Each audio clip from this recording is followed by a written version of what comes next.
বিগত বৰ্ষৰ দৰে এইবাৰো ডিব্ৰুগড়ত অনুষ্ঠিত হ'ব মিচিং হস্ততাঁত আৰু বস্ত্ৰমেলা।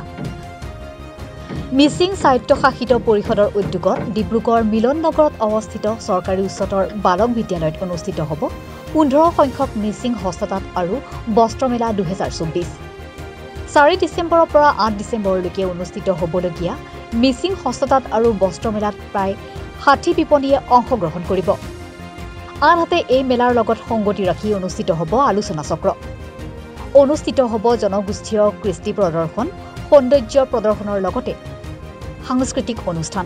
হস্ততাঁত আৰু বস্ত্ৰমেলাৰ আটাইকেইটা কাৰ্যসূচীৰ ডিব্ৰুগড়বাসী ৰাইজৰ উপস্থিতি কামনা কৰিছে মিচিং স্বায়ত্তশাসিত পৰিষদৰ কাৰ্যবাহী সদস্য প্ৰশান্ত কুমাৰ বড়িয়ে।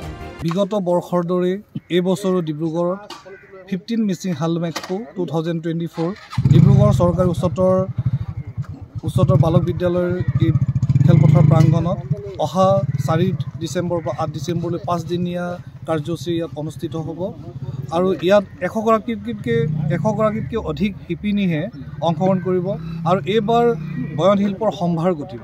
বহু ডিজাইন, বহু নতুন ডিজাইনেৰে মিচিং হ্যাণ্ডলুমৰ ডিজাইনেৰে ইয়াত কেইবাগৰাকী শিপিনীয়ে ইয়াত খুব এটা গুৰুত্বপূৰ্ণভাৱে ইয়াত অংশগ্ৰহণ কৰিবলৈ আমাৰ প্ৰস্তুতি চলাইছে।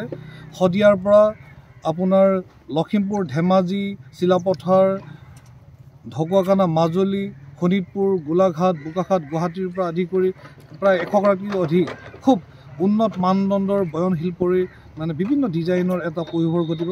আশা কৰিছোঁ যে বিগত বৰ্ষসমূহত বৃহত্তৰ ডিব্ৰুগড়বাসী ৰাইজে মিচিং হ্যাণ্ডলুমক যথেষ্ট আন্তৰিকতাৰে আদৰিছে। এই বছৰো ভাবোঁ খুব সুন্দৰভাৱে আদৰিব আৰু আমাৰ শিপিনীসকলক ভৱিষ্যত যাতে এটা আৰ্থিকভাৱে সচ্ছল হোৱাত দিশত এটা উৎসাহিত আৰু প্ৰেৰণা যোগাব বুলি আমি আশাবাদী মিচিং স্বায়ত্তশাসিত পৰিষদে।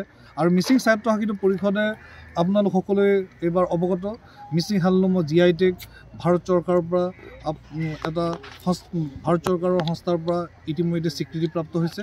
এইটো আমাৰ কাৰণে, অসমৰ কাৰণে, মিচিং সমাজৰ কাৰণে এইটো এটা খুব গৌৰৱৰ বিষয়। আমি আশা ৰাখিছোঁ যে আমাৰ থলুৱা বিভিন্ন জাতি জনগোষ্ঠীসমূহৰ আমাৰ খাদ্যই হওক বা আমাৰ বয়ন শিল্পই হওক বিভিন্ন আমাৰ এইবোৰ যাতে সুৰক্ষিত হয় আৰু অধিকভাৱে উপস্থাপন হয় আৰু বিশ্বৰ বুকুত আমাৰ এটা ভাল বজাৰ এখন যাতে আমি দখল কৰিব পাৰোঁ তাৰ কাৰণে আমি চিন্তা চৰ্চা আগত ৰাখিছোঁ। আৰু এই অনুষ্ঠানত বিভিন্ন ধৰণৰ এটা কালচাৰেল প্ৰগ্ৰেম, বিচিত্ৰানুষ্ঠান হ'ব।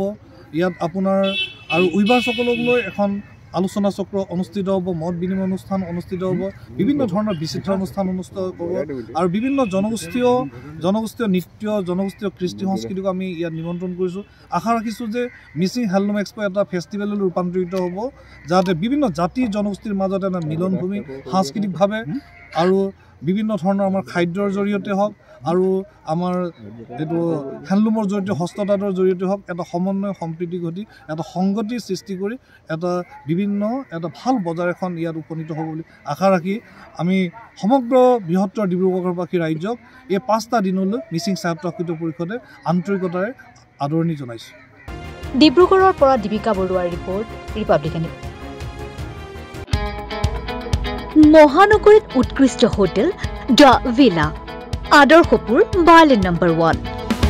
কাহিলীপাৰা সৰ্বশিক্ষা অভিযানৰ কাৰ্যালয়ৰ কাষতে হোটেল দ্য ভিলাত আছে উৎকৃষ্ট মানৰ সা সুবিধা, য'ত আছে আটকধুনীয়া কোঠা, লগতে পাব লাক্সাৰী সুইট আৰু ডিলাক্স ৰুম। তদুপৰি ৰেষ্টুৰেণ্টত পাব আপোনাৰ মন পচন্দৰ সুস্বাদু খাদ্য আৰু পাব বাৰ আৰু সুইমিং পুল। দ্য ভিলাত পাব আপুনি নৈসংগিক পৰিৱেশ আৰু সুস্বাদু খাদ্যৰ সম্ভাৰ।